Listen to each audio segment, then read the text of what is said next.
Calvin Castine on what used to be Route 11, located between the hamlets of Mooers and Mooers Forks. But as you can see, Route 11 has been rerouted several decades back, and it's now the Campground Drive or Campground Road.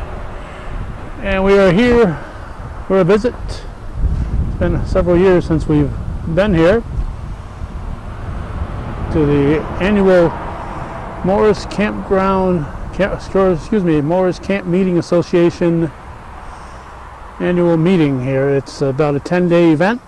Today is the 8th day of August 2017. We're about halfway through the 10 days, and we're going to wander around and meet some people, and we're going to take in the activities of this evening. It's a Tuesday.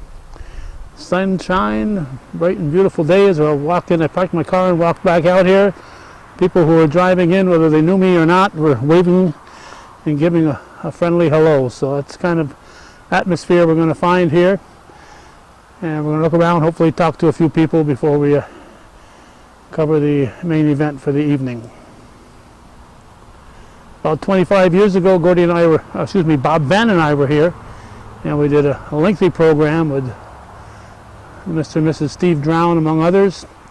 And for many years, Bob continued to come back and cover an annual one night of the event on an annual basis. And when he passed in '97, I continued that for a couple of years. So it's been probably close to 2 decades since we've been here.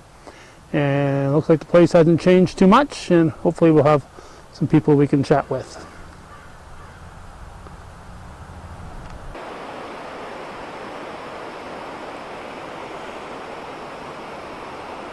Anyone who's ever been here knows what a serene place this is on the shores of the Great Chazy River.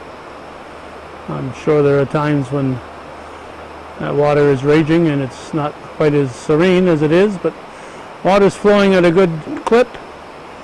We've had a lot of rain this summer, and in fact, including earlier today. I said not a lot had changed, but I don't recall this area here from our previous visit, but as I said, that was a quarter century ago, and this construction obviously was done in a fairly recent terms, and this is a out pole barn type of place of worship, and I can see where the people would find this very appealing. And it's right here on the shores of the Great Chazy, so a great place just to sit and contemplate life. Will be right here. So it's about a 10-day camping experience, and there are activities scheduled throughout that period. It takes in 2 weekends, and as we said, we're hoping to chat with some folks. But just as we arrived, the dinner bell had a bell out there ringing, so folks were going inside at 5 p.m. for their dinner hour. So hopefully we'll be able to meet with some folks in the not too distant future, and of course that'll be immediately as far as you viewers, but it could be a half an hour or more for me as I'm waiting to hit this on and off button again.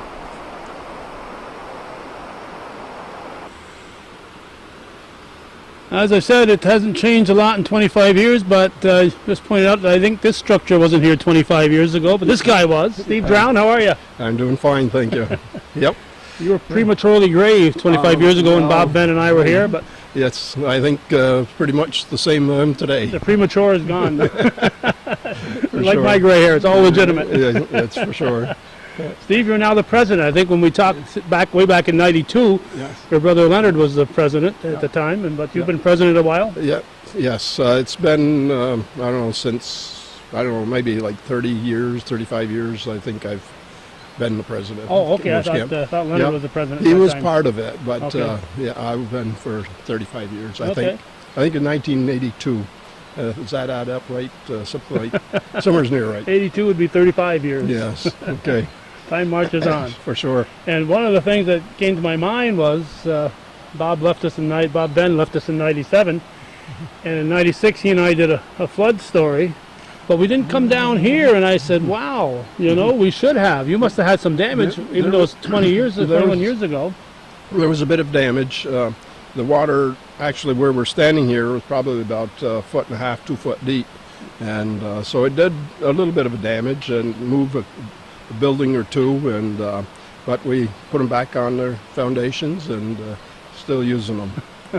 So. Okay, I didn't want to forget to mention that because it just popped in my mind and I hadn't thought about it in the 21 years since that flood. Yep. But if somebody stopped you on the street, Steve, and said, "What the heck is the Mooers Camp Meeting Association? What is it?"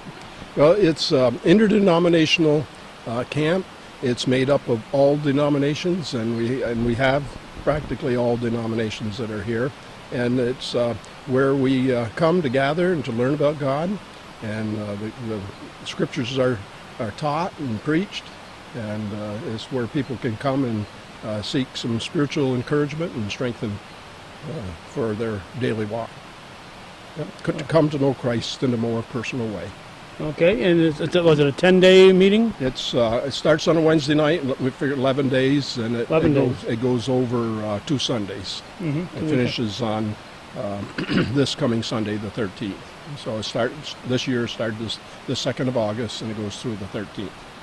Now you have a board of directors, and you have the president, vice president, second vice president, all that stuff that you'd find in a normal organization. Yes, we do. And the board of directors, they're from all over the country, not just here in the Clinton County area. Yes, people come from all over, and there's people from Florida and New Brunswick, and so yes, our board is diverse in that, where people come from all over, and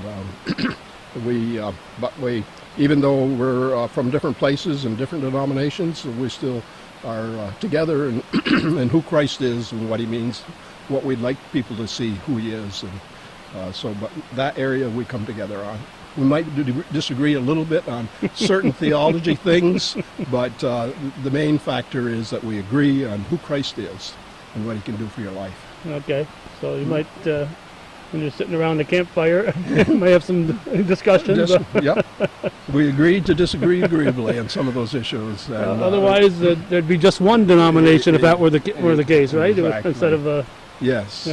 But I assume you say almost every denomination, but you're talking Christians. Yes. They're Catholics and all Christians. Protestants, yes. But you don't have any non-Christians here. Not that I know. Not that they might come. No, none as members. Right. But they could come. If they come, it's open to anybody. They can come and sit and listen anytime they desire to. Everybody is welcome. There's those like Gnostics out there. Yeah, everybody's welcome. That's right. So, is there a membership fee, or how does this work? There's a membership application. You apply to become a member. It's not just automatic. You can't say, "Here, I want to become a." No, and you fill out the form. And there's certain questions, and you're expected to respond to those questions in a positive way, and it's presented to the board. And if all those questions are to the positive, they're approved as members. And then there is a membership fee of $75 a year per member. Okay. And that again goes to help with the upkeep of the camp. And this is a lot of lawn mowing going on here. Yes.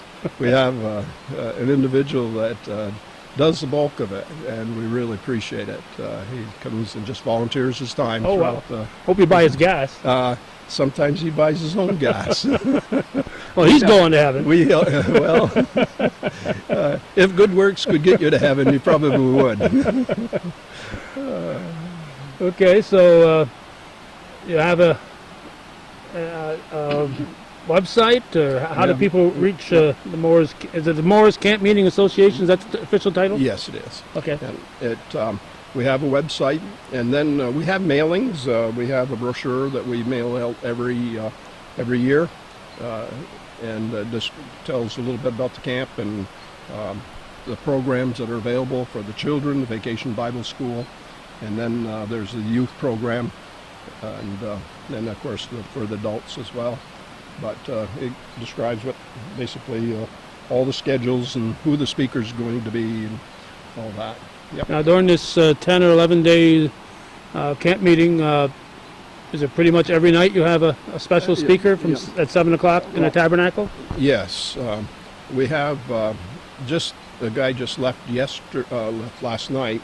He came in on Wednesday and spoke Wednesday night, and then every day at 10:30 and at 7 o'clock at night. And then he left last night.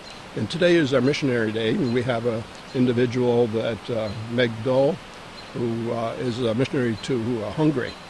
And so today was missionary day. She'll be here. She spoke this morning, and then we'll be speaking again tonight at 7. And then another individual is coming in tonight, and he'll start tomorrow morning, and he'll do 2 services a day through Sunday night. Okay, so we split it up a little bit. So, but we do have like one speaker for this segment, and then the break here on Tuesday, and then another speaker will finish out the camp.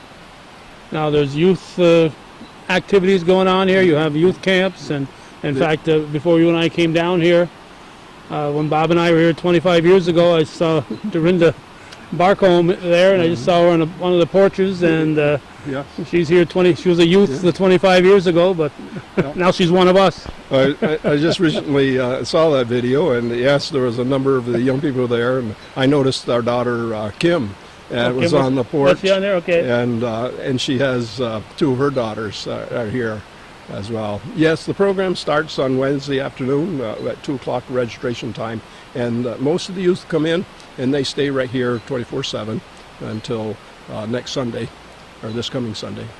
And there's all kinds of activities for them, and they just seem to enjoy themselves. They got games that they play out front and other kinds of games they play, and they seem to have a ball. Now, as I recall, there were 2 different age groups that you catered to. Yeah. The Vacation Bible School we run that from 9 to noon, and that is for the younger grades, like basically 3rd grade, 3 years old up to going into 7th grade, and that is just in the morning program for them. But then after going in 7th grade, you can join the youth program. And then they camp here overnight? Or? They camp, the Vacation Bible School. No, the older ones. The olders do, yes. We have boys and girls dorm, and we have groups of counselors, some of our own people that have come up through the ranks as campers. And know all the tricks? They do.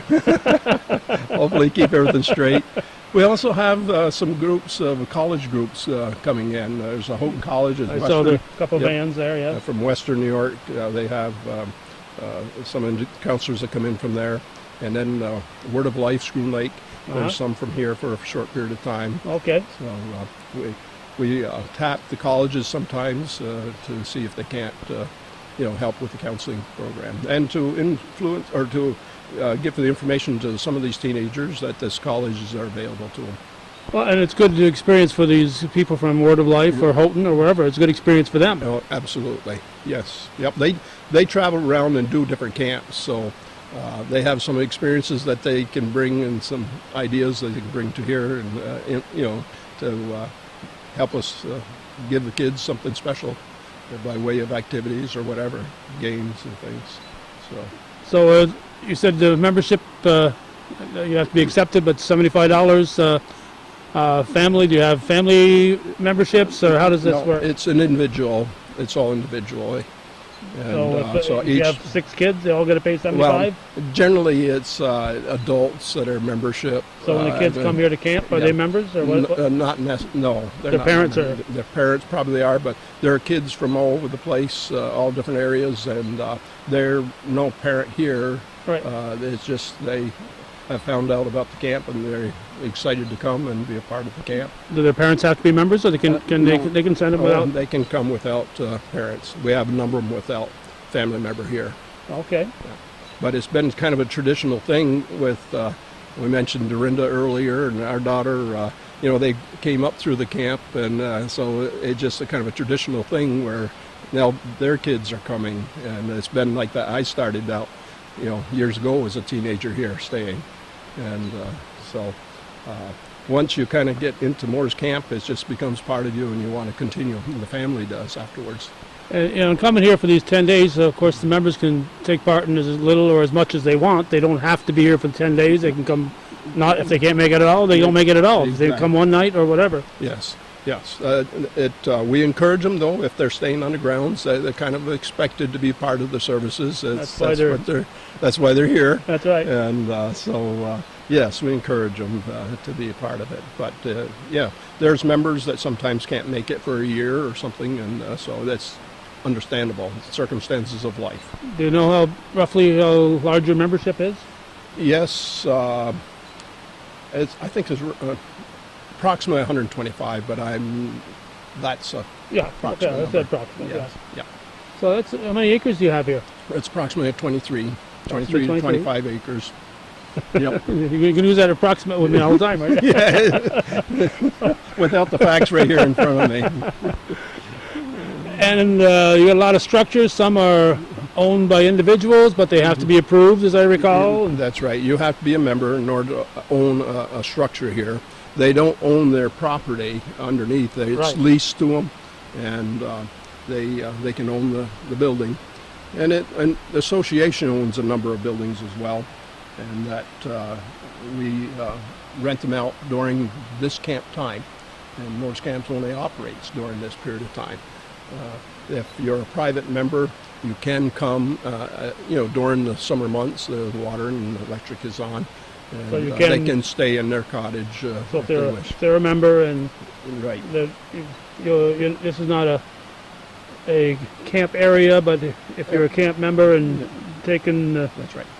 It's taking responsibility for what you're supposed to be doing, you're allowed to come here when the camp's not going on. That's right. There's rules and regulations no matter what organization you're Right. in, and so yes, they can come and stay. We don't have a lot of people. They'll come maybe 2 or 3 days or something like that, and then be gone for a while. I would think that if I lived in the area and had a camp here, you'd have to pry me away. It's a beautiful spot. I know it is, and I expect you're here for more than 10 days. we'd like to be, but it doesn't always happen. Just so many things in life. You get so busy. You're supposed to be retired and have all the time you want, but that's not the case, and so. We try to stay. We usually come the day or the day before camp starts, but then we try to stay 2-3 days after. When you're the president and director, there's a lot of activities going on in this period of time, and people coming and going, and the youth You don't get to relax. Exactly.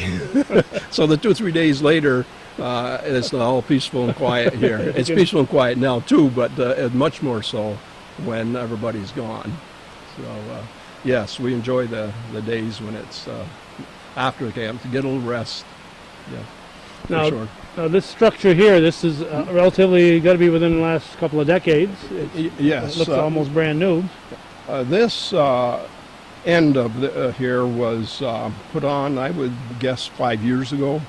And we had, our youth group was just outgrowing the area that we had before, and just not enough room for them. So we decided to add on to the pavilion, and it made a good place for the youth. This is basically the youth area here, and the front field is where their activities are. There's these volleyball nets and things like that out that way. And Yep. so you it's not just saying your prayers here. You No. keep them active too physically, right? Yes.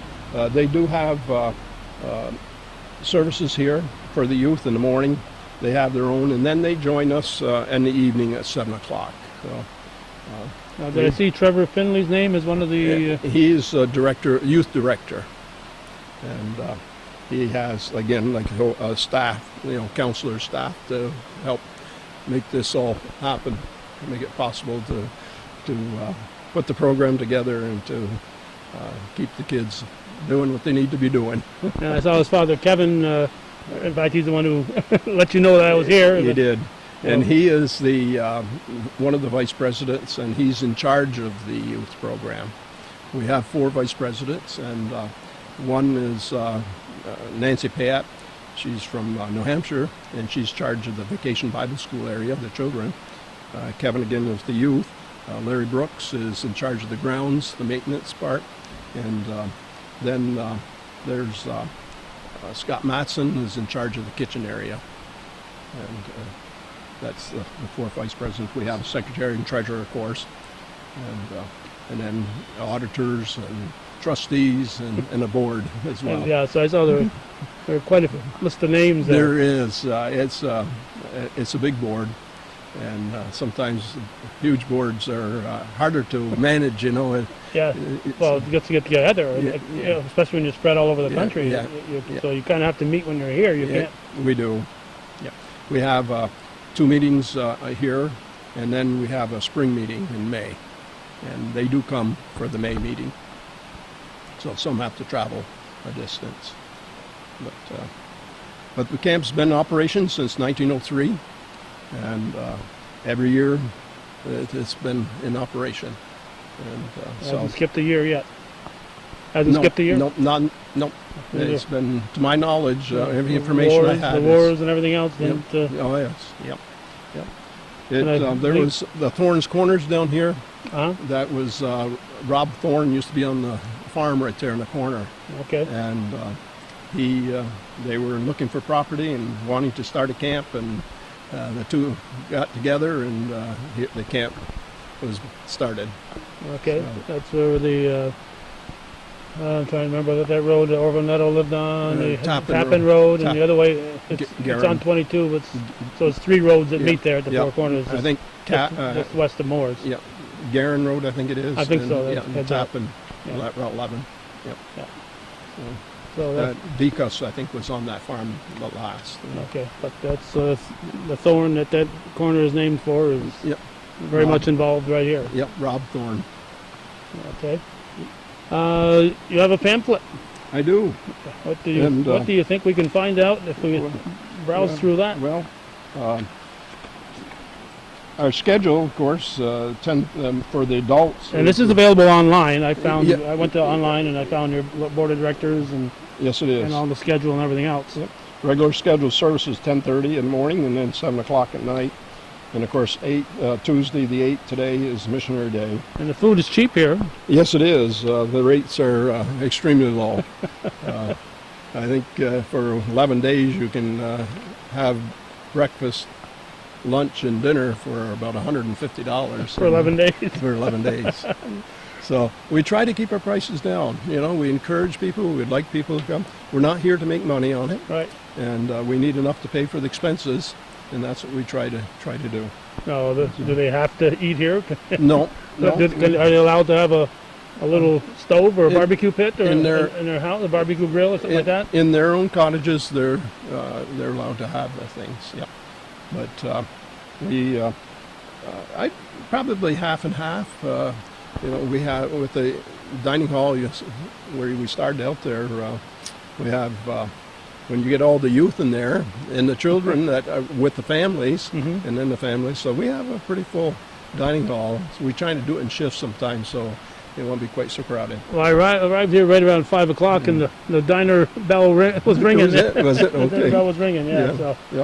So No. people were ambling. They weren't rushing. They were ambling. Yeah. Because most of the people I saw, the kids were running, but the adults were ambling. Like a trailer site is $12 a night. A tent site, $7. Room. So if somebody's got a camper, they can park it here? There's a 3-point hitch hookup. Okay, good. Yeah. And the cottage, like the little cottage is up when you first came in, is $20, and private room is $14. And, so it's reasonable rates. And, now, don't come here just to camp. You're not here to camp. No. And you got to be a member before you're allowed to park. No. No? And it's open to the public. Really? Anyone that has a camper that'd like to come in and be a part of the services. Again, it's not. Don't come here and expect to go on your own way in Montreal or wherever. But expect to be part of the services, and so. The way the camping situation has been, I don't know. There's not a lot of people have been pulling trailers and things around the last few years. So, how many buildings do you have here between the roughly? Again, approximately. We'll use that approximate word again. Approximately, I'd say pretty close to 75. Summer's in that neighborhood, give or take. we have a map and has everyone identified, and I guess I just haven't gone around lately and added those up so I can give you an accurate number. He'll do that tomorrow, so Yeah. he'll get back to me on that. Yeah. Well, the guy that's coming in tonight is Pastor John Simons, and he's coming from up in New Brunswick, and he'll be starting again 10:30 in the morning. And, Okay, he's not the one doing it tonight. No. This couple, Yep. this next couple next to it here. Well, this couple here No? is our worship leaders. Okay. They do the music for us, and the lady that's going to be doing tonight is Meg Dole. Okay, these are And the folks. yep, she's her family, and she's missionary to Hungary. Yeah, And Hungary, yeah. Yep, and she is married to a Hungarian guy, Oh, and they have three children. This Reverend Gary Bond was just here. He did the first part. He left last night. So we have here's Trevor and Megan, the youth director, and we also have a guy that ministers to the youth, and that's Brent Dungell, and he's from New Brunswick as well. I see a lot of New Brunswick people. Yes. Well, Any particular reason, you think? the Kingswood University has graduated students from here, like Dorinda. She just graduated with her son. Back home, yeah. Her son graduated this year, and so people like that. The connection is there, and it makes that connection where we can find people that are like belief and fit into these kinds of scenario here. So because of their like belief. So, yep. Okay, anything else, Steve, that you think before I corner the next person? That, I don't think so. Probably 5 minutes after we get done, I'll say, I wish that's all I'd right. have said that. No, I think we covered a good area. Yeah, well, Deacon Patty Baharnois is the one who I was conversing with, and so she kind of laid the groundwork for me deciding to come this year. And Okay. I noticed Diane Gillette, Reverend Gillette's wife, is on there. She's a treasurer, I think. She's a treasurer, yes, it is. So do you have a lot of clergy that are directly involved from the local area? There's not necessarily directly involved. Like Diane Gillette, you mentioned her husband is a local pastor here. He'll help on work day, cleaning up and that kinds of things, and very supportive of the camp. And he kind of looks over the PA system a little bit during the camp, the services. And Trevor Finley is a assistant pastor, so he's here, he's assisting. But yes, people. Kevin's ordained. Kevin's ordained, and he's of course the vice president and in charge of the youth again. But we have a few pastors that are directly involved, but they're very supportive in the community as well, like Deacon Patty. She's here faithfully, and some local people around the turnpike. There's a church up on the turnpike, and the pastor's been here. There's a pastor here now from Franklin Center over in Quebec, and so they and their people do support the camp. And the camp has no mother church. We're identity to ourselves, and so we have no outside income. Whatever we need to operate comes from within us, and that's one thing I'm really grateful for. Over the years, God has blessed, and people have been willing to give, and we've met our budget needs, and so that's a wonderful blessing. Yeah, if that can be a challenge. Only 125 members. That's the challenge to keep up a place like this, and to meet. You got to get these. You're getting these preachers coming in. And they've got to pay their bills, and so they're not coming in here for free. There's honorariums and travel pay, and so people, like I say, have been willing to give, and that's the only way we can operate. That they've been willing to give, and to see the blessings that come from it. Lives are changed, and people are changed because of it.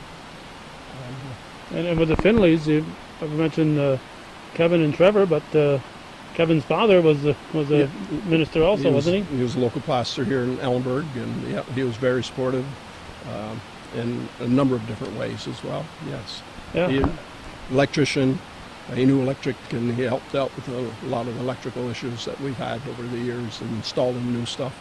So, but that's the way it's been. People have just been volunteering and willing to come and work and to help see it improve the facilities and the upkeep. And we basically operate on volunteer help. So any help is appreciated.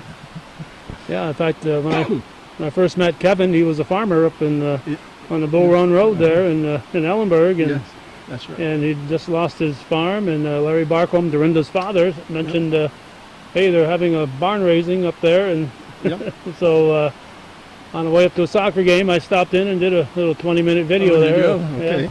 Actually, it was, I don't know how many years ago now, it's a good number of years, it was during Mooers Camp.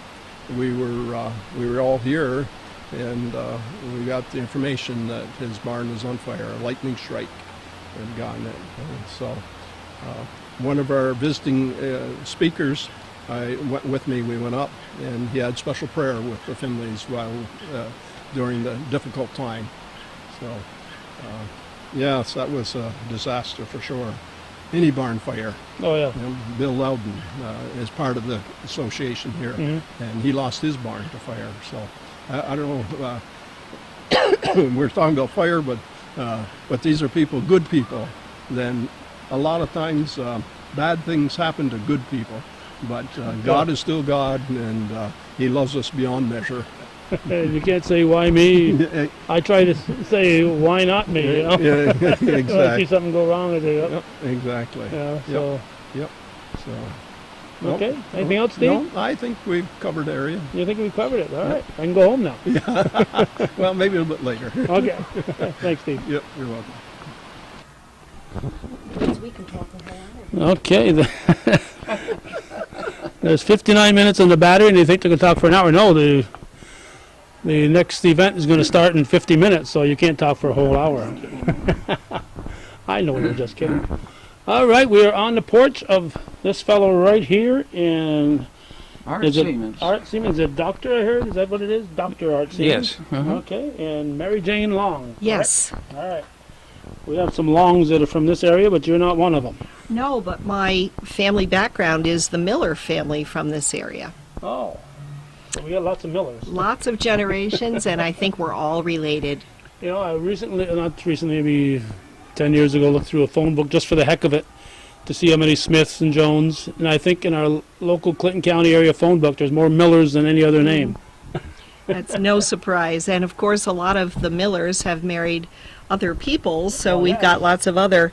No, don't steal my Names. mic here. I just want to check the picture here. So, Didn't want you to drop it. yeah, no, I want. My grandparents grew up in in Perry's Mills. Perry's Mills, I've been there. Yeah.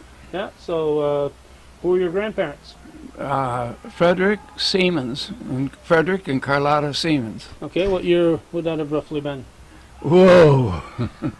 You said you were 82? I'm 86. 86, So okay. figure it out. It was a long time ago. Okay, so I've got an 1869 map at home. I'll have to check and see if there's any Siemens there. Yeah.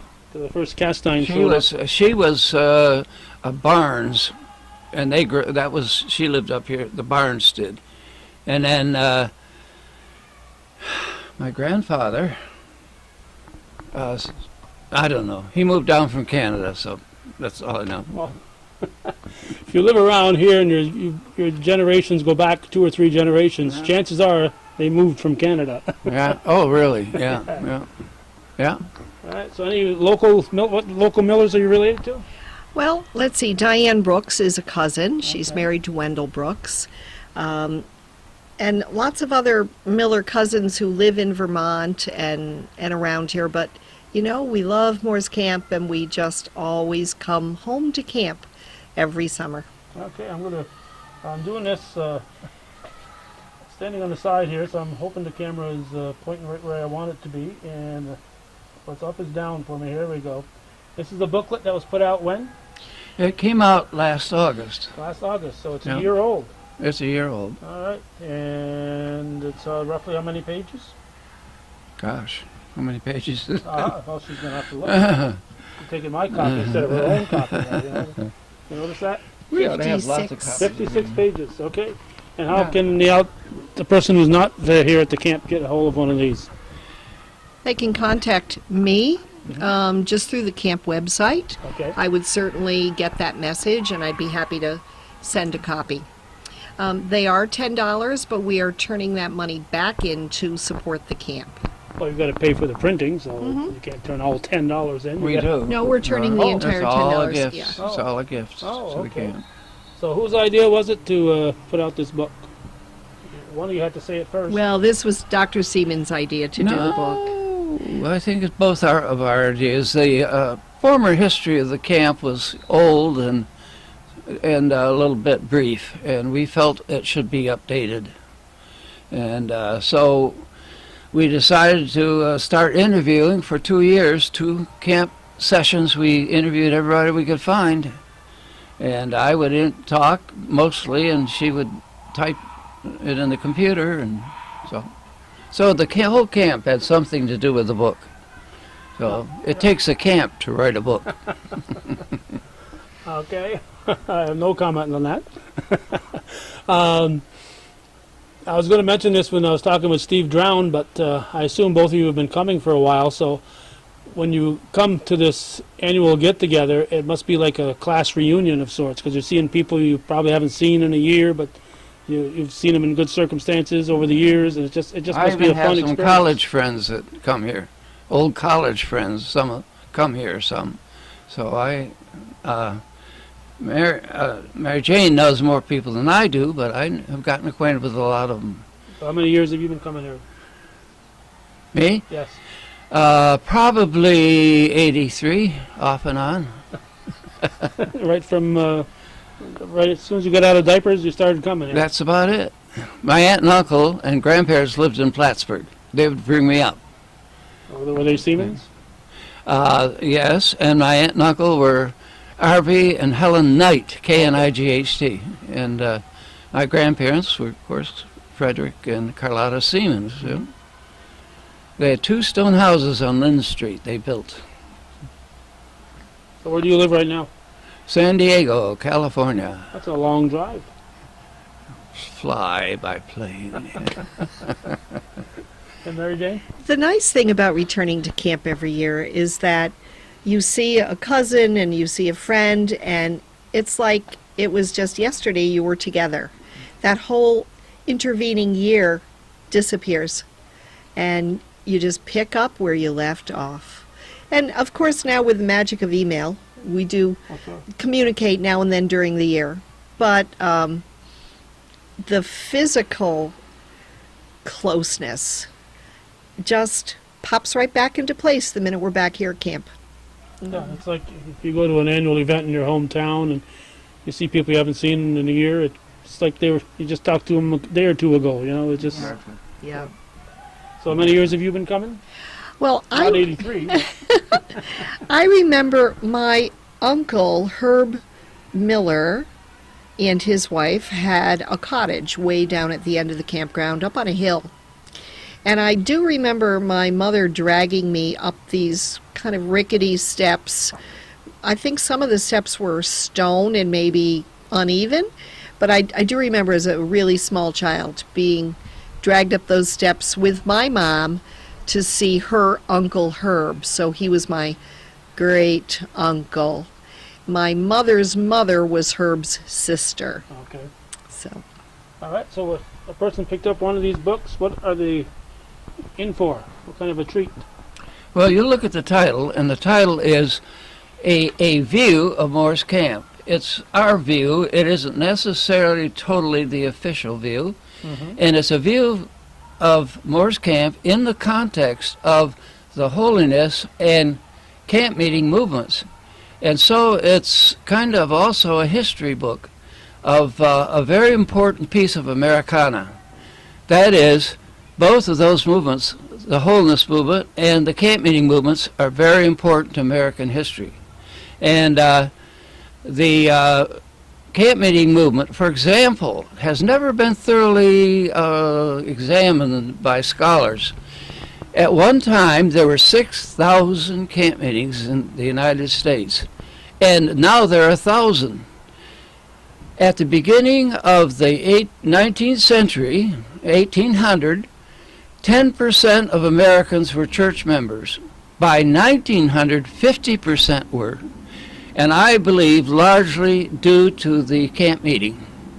Because Americans, when they settled the West and all over, they got dissociated from their parishes. And so the camp meeting was a new kind of form for the frontier, whatnot. And, yeah. Of course, as our early settlers came, they left their churches behind, whether it be France or Germany or England, and they had to establish a new sense of community, not just with people who spoke their own language, but people with their own faith background. And the coming together in one place at one time became extremely significant in their lives. And the camp meeting movement came out of that need for community and spiritual and faith-based community. I might add that for Americans, the real temple is not a cathedral in a city, it's nature. So in cities, the central part of a city is a park. And so it's natural for Americans to worship outdoors. And every single denomination I can think of has a camp meeting, has had a camp meeting, including the Roman Catholics.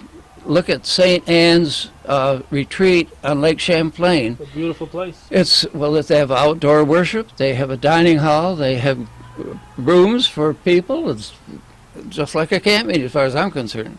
But every denomination has a camp meeting. Now, the whole idea, in addition to the beauty of America, the whole idea of worshiping in nature is probably stemmed partly from the Romantic literary movement. Wordsworth, Emerson, Coleridge, Shelley, Byron, all those writers worship God. Well, some of them, like Wordsworth, worship God in nature. And so we've been heavily influenced by the Romantic movement to worship God outdoors. And look at the trees here, whatnot. We're worshiping outdoors. And by that Shazy River, it's a nice And the spot river, there. yes, exactly. It's a nice spot here. And you look at Native Americans; they were certainly worshiping outdoors. Exactly, you're right. I never Great thought of that, Spirit. but it's very true. Very true. Yes. Another appeal for the camp meeting was it provided the ability for the city worker, perhaps the mill worker from Lawrence or Lowell, Massachusetts, or the sweatshop worker in Boston or New York City. They could get on a train. Often campgrounds were located near train stations, and they could take that week or 10 days or 2 weeks vacation time they got and escape the city, escape the heat, often escape the stress of family and friends too, and have an idyllic retreat, communing with nature, establishing new friendships, just establishing a connection with the outdoors that they didn't have in their own lives. I'd like to also explain the holiness movement. The Church of England priest, John Wesley, was a scholar, and he felt that the Protestant Reformation was strong on justification, but lacked what the Orthodox and Catholics traditions had, emphasis on holiness, the search for purity, the search for Christ-likeness. And so he preached that we need not only be justified, but to be holy. There are 80 million followers of John Wesley around the world, and all kinds of denominations, and this camp, is not run by any church at all. It's no church sponsors it. It's the idea that unifies us, which is a search for the deeper life as a Christian. And the tabernacle is the John Wesley Tabernacle. Yes, indeed. That's certainly not a coincidence, is it? No, indeed not. Our camp began with a tent, a very large tent, with a sawdust floor.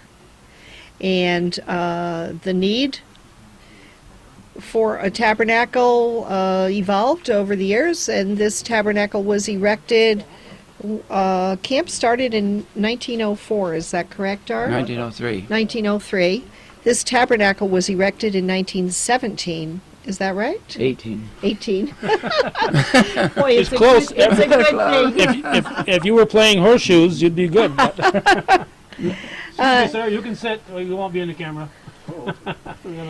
So we have enjoyed this very same building. Let me say that the camp meeting started in several Methodist Episcopal churches in Mooers, mainly the main one in downtown Mooers. And they had, about 1900, they had a Methodist preacher who didn't accept the John Wesley's teaching, really. And then he was succeeded by a Reverend White, that's all I know, who preached that they need to seek for the deeper life. And they had what is called a revival. And so they were so excited and eager to spread their message that they said, let's start a campground here. And so as they were riding along Route 11, they heard the frogs saying, campground, campground. So they decided to settle here for a campground. So no longer is the Methodist Church sponsoring it all. It's interdenominational. All the frogs I've met have said ribbit, ribbit, ribbit, but these were saying campground. Yeah. Well, it's the folklore, let's put it that way. But because Call of nature. because of that that message they thought they heard from nature, they bought 50 acres here and started building buildings and establishing this campground. And here we are today. There we are since 1903. That's about 114 years later. Yes. Still going strong. And some people have been here for most of that 114. If you've been here over 60 years, you've been here over half. That's so. true. Many of our original buildings are still standing, too. Of course, many of the tents, a lot of our tabernacle was a tent at the beginning, and many families lived in tents when they came to camp. And we have just camping tents, people who put up camping tents now. But many more buildings, of course, were built to replace the tents. One problem we had in dealing with 114 years of history is how are you going to record each year? Impossible. Yeah. So we just put our heads together and thought, well, we saw 3 different periods of worship, which is probably true of most churches and most people. And so we decided to attach a musical instrument to each. So the first 30 years or so, we had a song leader with a tambourine, so we called it the tambourine period. And then about 1930, 1940, there's no definite date, an organ was moved in the tabernacle, and a piano, and it got much more worshipful, I would say, formal. Then, guess what happened? In the 60s and 70s, the young people pulled the rug out from under us. Oh, no. And we have the guitar period. Oh, those young people. Those young people. Out with the organ, and in out came with the organ, guitar. Out with the piano. In came the guitar. And we have not gotten away from the guitar to Well, this day. it's fine, and we've got to move with the times. I think that every organization understands that, and we're happy to do that. Well, if all you did here was, you got youth here, and if all you did was pray all day, they might not enjoy themselves, but they're able to have activities and Oh, do my things and have a whole total experience. So They were running around and Yes, there's this wild game they play. What's it called? burning bridges. Burning There's a Bridge. Oh, lot of variety, There's lots of a lot of recreation. variety with the programming here Yeah. for adults, teenagers, and children. We have a wonderful Vacation Bible School program for children ages 5 through 12. And then our teenagers up to the age of 18 have their own residential program. We have a boys' dorm and a girls' dorm. And then Never the twain shall meet. well, we In the hope rules, I saw it. we hope not. They're opposite ends of the campground. Do you get the message there? And there's then little we things on have the- our adult service every morning, Monday through Friday, More or Monday less a Bible study. Monday through usually. Saturday, Usually I'm a sorry. Bible study. 10:30. And then we have afternoon workshops, and that's a variety, fun things and educational things. Every afternoon, Monday through Friday, 1:30 to 2:30. And then again, our evening worship service at 7 o'clock. So plenty to keep everyone busy. Okay, well, I'm going to look in this book for a moment here, so I'm going to shut the camera off. We're at the Mooers Camp Meeting Association here in beautiful downtown Mooers, and we're going to come right back with these two folks, so don't go away.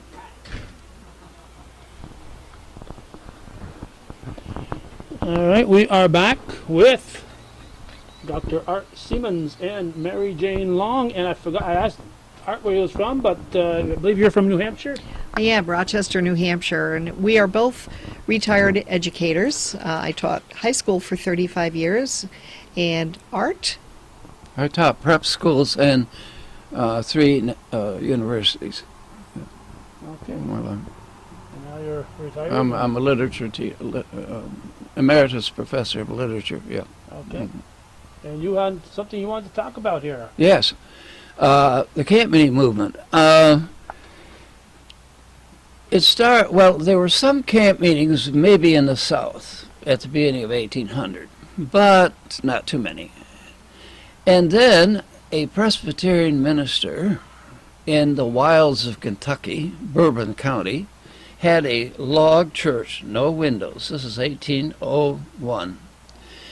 And in Scotland, the Presbyterians had something called Holy Fair. They would gather out near a church outdoors for 3 days, ending in preaching and ending in communion. Now, Robert Burns, the poet, wrote a poem on Holy Fair. Of course, he was more interested in the girls than in the worship. So, and you can read about camp meeting in Huckleberry Finn. Huck and Jim stopped at a camp meeting. Dickens describes the camp meeting as he came to the United States. And so it's part of American lore. Look at the title of the book, Crossing Over into Campground, comes from a Negro spiritual. And so it's part of Americana. Anyway, this Presbyterian minister had some friends, some who were Baptist, some who were Methodist, and he said, we're going to have a holy fair here at my church in the middle of nowhere in Kentucky. And the church, which still exists, had seats about 300. Up to 30,000 people showed up. They had no dorms, they had no place to sleep. They had to call the state police out. People were clogged the roads, praying and singing and whatever. And they wouldn't go after 3 days. They had to stay for a whole week. And so church leaders got the idea, worship out in nature. And then especially the Methodist Episcopal Church grabbed onto the idea. What year would this be, roughly? 1801. So there wouldn't have been state police in 1801. What would that be? Whoever the law enforcement was, that's just who they called, right? Yeah, whoever they were, yes. And so the Methodists found that it was ideal for their kind of, emotional worship, exhortation, whatnot. And so they really ran with it. And so the Methodist Church became a major denomination, yeah. Okay. So anyway, so it just sort of happened. And North America is the only real place that has the camp meeting. They may imitate it around the world. This is a North American phenomenon. This is pure Americana. Yes, and I believe New Brunswick is heavily involved too, correct? we have a lot of Canadian friends who are members of our association. Some and even married people from Northern I Brunswick. actually met my husband here at the campground. Oh, how did you know? So we have forged friendships over the years, many of us, and Some of those have been romantic friendships. I did want to say that one of the largest camp meetings to come out of this camp meeting movement is at Ocean Grove in New Jersey. Art, correct me, was it 10,000 people typically would attend? Yeah, seats. The tabernacle seats 10,000 people. It's a Methodist camp to this day, and 3 sitting American presidents stopped by the camp meeting: Woodrow Wilson, Garfield, James Garfield, is it? Teddy Roosevelt. And Teddy Roosevelt. And one of the so- world's largest pipe organs was constructed and the camp, yeah. installed Yeah. in that tabernacle at Ocean Grove, New Jersey. It's still in working order today. I actually attended a meeting there, probably 20 years ago now. Huge auditorium, a magnificent musical instrument, very big facility. Now, you mentioned Methodist camp meeting, and Mooers Camp Meeting, of course, has always been interdenominational. Are most camp meeting associations interdenominational, or I know in Shazy there was a West Shazy there's a Wesleyan camp. It's a mixture. It's a mixture. There are denominational camp meetings and interdenominational camp meetings. Yeah. Now I was going to add a piece of Americana. The Methodists started at Lake Chautauqua, south of Buffalo, beautiful Lake Chautauqua. They started a camp meeting. It was more for training Sunday school teachers. It's sort of evolved into more a cultural thing. So you had all across America what they called Chautauquas. They would come to these little villages with a mainly cultural program. And a lot of religious groups that meet outdoors probably evolved from the camp meeting. They aren't camp meetings, but they're retreats and that stuff. Yeah. So I don't think historians have really. It's an area they need to get on the ball and start researching, because it's a vital part of America. And you mentioned there's roughly 1,000 camp meetings happening now. Is there an association where you get together and share ideas and worship. No? There could be. I don't know. It wouldn't surprise me if a certain denomination that had 20 camp meetings had some kind of board and they got together to share ideas. But I'm not aware of an association for interdenominational camp meetings, independent camp meetings such as ours. There was an organization. I don't know if it still exists. Yeah. So how would you come up with the 1,000 and the 6,000? How did you? Well, unfortunately, my work is not really a scholarly work, because I don't have time and energy and ability, I'm not a historian, to tackle the whole history of camp meetings in the United States. Somebody needs to do it. And so that is guesstimates. Yeah, and fairly accurate guesstimates, we'd assume. Well, I think so. I think my own denomination, the Church of the Nazarene, probably has 60 camp meetings in America. No, the church I attend is St. Mary's in Champlain, and I Have you been there? been to St. Mary's in Champlain, yes. Yeah. As recently as last Sunday. Really? So, yes, but anyway, and I cover a lot of events in other churches and so on. Besides, Why did you talk about, is it St. Mary's or St. Anne's? Oh, St. Anne's is in Isle of Mont. I've been there. Vermont, yeah. I've been there twice this summer. Where's St. Mary's? St. Mary's is in Champlain. Oh, really? It's, And it's an outdoor? no. Oh, I'm no. talking about my personal church. But I'm Oh, just your saying church, yeah. the number of attendants at churches has certainly gone down over the years. I'm sure you're in your own church. Your numbers may not be what they were 25, 50 years ago. But it seems like this here, the numbers are still there, aren't they? We would love to have lots of new members. We welcome people to come onto our grounds, walk around, talk to people, go to a workshop, go to a morning service, come in and join us for lunch. I think we have the best cook around.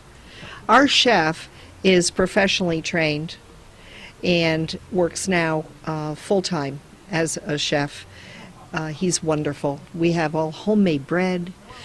Did you join us for supper tonight? No, Please come back and join us for a meal. Well, talking to Steve, he said for all the whole 10 or 11 days, you could spend about $100 and some odd and get 3 meals a day. That's about what it is. No, it's too much food. Too much food. You don't come here to lose a pound or two. No. No, we come here to just bask in the serenity of this place and the peace of God. Now, when you're here, there's certain times when it's structured, but I would say in the 24-hour period, at least 3/4 of that is you can kind of be on your own and meet with people. And Plenty of free time. And if you don't want to go to the 10:30 morning service, don't. Mm-hmm. Nobody takes attendance. If you don't want to go to a workshop, have a nap. Read a good book. Just visit with an old friend.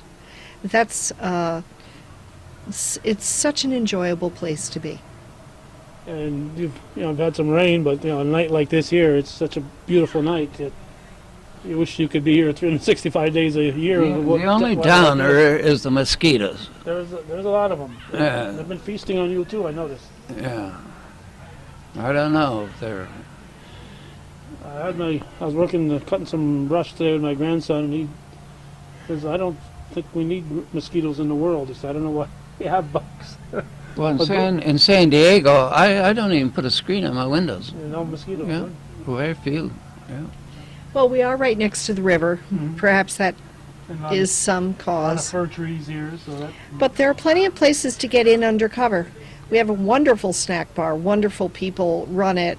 The food is yummy. If you haven't filled up in the dining hall, and that's hard to believe, you can certainly get an after evening service snack or an afternoon snack at the snack shop. But we have a wonderful covered pavilion also with picnic tables, places for people to sit.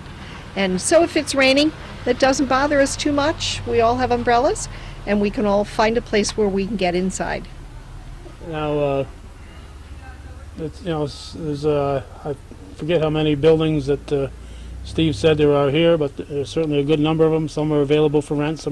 I saw one that's for sale over there, $7,000 for a nice little cottage. That's a decent price for sure. To own a cottage, one must be a Gotta member be a member. of the association. We have cottages to rent. We have rooms to rent. So, and usually there's something available. Our lodging supervisor is happy to talk with anybody at any time, and her contact information is available on our website.